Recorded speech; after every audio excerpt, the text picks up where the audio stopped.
আসসালামু আলাইকুম। আশা করি সবাই অনেক ভালো আছেন।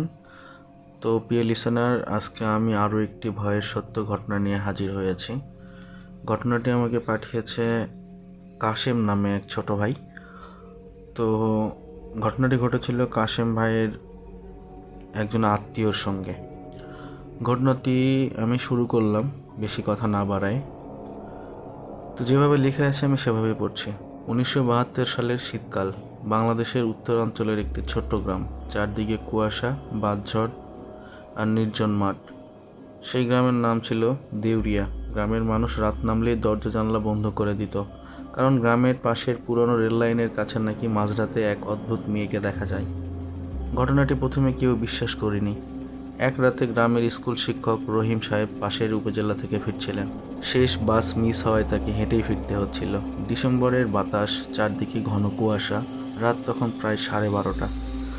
রেললাইনের কাছে পৌঁছাতেই তিনি দেখলেন সাদা কাপড় পরা একটি মেয়ে রেললাইনের পাশে দাঁড়িয়ে আছে, মাথা নিচু, চুল এলোমেলো। রহিম সাহেবের একটু থেমে বললেন, মা, এত রাতে এখানে দাঁড়িয়ে কি করছো? মেয়েটা ধীরে ধীরে মুখ তুলল, ফ্যাকাশে মুখ, চোখ দুটো অস্বাভাবিক বড়। সে খুব আস্তে বলল, আমি বাড়ি খুঁজে পাচ্ছি না। রহিম সাহেবের মায়া হলো। তিনি বললেন, কোথায় তোমার বাড়ি? মেয়েটা দূরের একটা ভাঙা বাড়ির দিকে আঙুল তুলে দেখালেন। লোকটা সাহস করে তার সঙ্গে হাঁটতে শুরু করলেন, কিন্তু কয়েক কদম যাওয়ার পর তিনি খেয়াল করলেন আশেপাশে অদ্ভুত নীরবতা, এমনকি ঝিঝি পোকার ডাকও নেই। হঠাৎ তার মনে হলো মেয়েটার পায়ের শব্দ হচ্ছে না। তিনি নিচে তাকালেন, আর তারপরই তার বুকের রক্ত হিম হয়ে গেল। মেয়েটার পা উল্টো দিকে ঘোরানো। রহিম সাহেব থমকে দাঁড়ালেন, গলা শুকিয়ে গেল। তিনি কাঁপা গলায় বললেন, তুমি কে? মেয়েটা ধীরে ধীরে হাসল। সেই হাসি মানুষের মতো একদম ছিল না। তারপর সে বলল, আপনারা কেউ আমাকে সাহায্য করেননি, আমাকে কেউ বাঁচাতে আসেননি। এই কথা বলেই সে কুয়াশার মধ্যে মিলিয়ে গেল। রহিম সাহেব অজ্ঞান হয়ে যান। পরদিন সকালে গ্রামের লোকেরা তাকে রেল লাইনের পাশে অচেতন অবস্থা খুঁজে পায়। জ্ঞান ফেরার পর তিনি পুরো ঘটনা খুলে বললেন। গ্রামের বয়স্ক মানুষরা তখন একটা পুরনো ঘটনা মনে করলেন।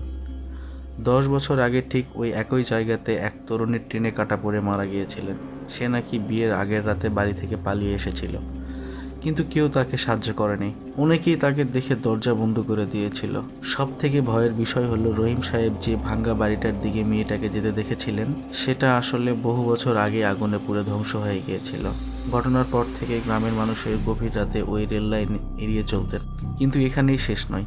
1998 সালে এক সাংবাদিক এই ঘটনার তদন্ত করতে যান। তিনি গ্রামের একজন বৃদ্ধ মানুষকে সাক্ষাৎকার নেন। সবাই একই কথা বলেন, মাঝরাতে সাদা কাপড় পরা মেয়েটিকে তারা এখনও দেখতে পান।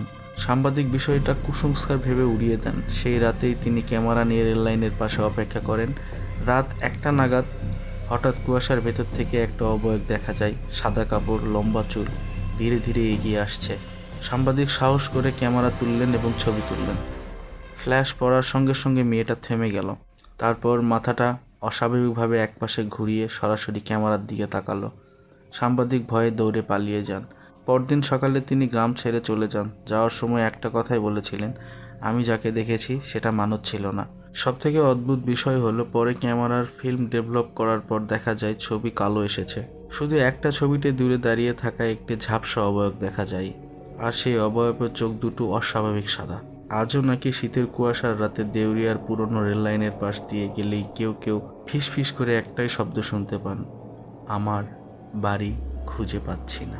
তো এই ছিল আজকের ঘটনা। অসংখ্য ধন্যবাদ কাশেম ভাইকে। আশা করি আবারও তিনি আমাকে ঘটনা টেক্সট করবেন। আসলে আমি নতুন একেবারেই, ঘটনাগুলো আমি টেক্সটের মাধ্যমে নিচ্ছি খুব খুব কাছের যারা পরিচিত মানুষ আছেন তাদের থেকেই। আশা করি আপনাদের ভালো লেগেছে। আর প্রতিনিয়তই গল্প আপলোড দেওয়ার চেষ্টা করব, যদি ব্যস্ত না থাকি ইনশাল্লাহ। তো আমার হয়তো বা খুব একটা বেশি ভালো হচ্ছে না, দয়া করে একটু ক্ষমাসুন্দর দৃষ্টিতে দেখবেন।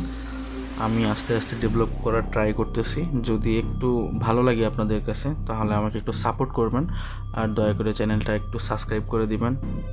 যদি সম্ভব হয় ঘটনাটি একটু শেয়ারও করে দিবেন, কারণ আমার এই মুহূর্তে সাবস্ক্রাইবার যতটা বাড়বে ততটা আমার কাজের অনুপ্রেরণা বাড়বে। আশা করি আপনারা হয়তো আমার ফিলটা বুঝতে পারতেছেন। তো আজকের মনে এইখানেই শেষ করলাম।